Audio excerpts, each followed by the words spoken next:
রাত হয়েছে আমাদের এখন, এরপর আমরা ঘুমাবো, তাই না? আপনি চাইলে বিছানায় গিয়ে ধাপাস করে শুয়ে ঘুমাতে পারেন, অথবা আপনি যদি চান ঘুমানোর আগে উজু করতে পারেন, 2 রাকাত নামাজ পড়তে পারেন, সূরা মুলক তেলাওয়াত করতে পারেন। সূরা মুলক আপনাকে কবরের আযাব থেকে বাঁচাবে ইনশাআল্লাহ। আপনি আয়াতুল কুরসি তেলাওয়াত করতে পারেন, যেটা আপনাকে সারা রাত আল্লাহর পক্ষ থেকে নিরাপত্তা দিবে ইনশাআল্লাহ।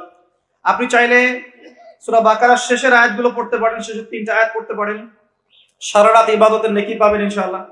আপনি চাইলে 33 বার সুবহানাল্লাহ, 33 বার আলহামদুলিল্লাহ, 34 বার আল্লাহু আকবার পড়তে পারেন।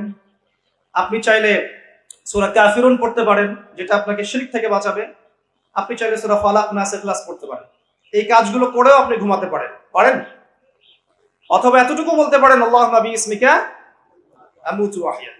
এবার আপনি যে সময়টুকু ঘুমিয়ে আছেন, এই ঘুমন্ত সময়টুকু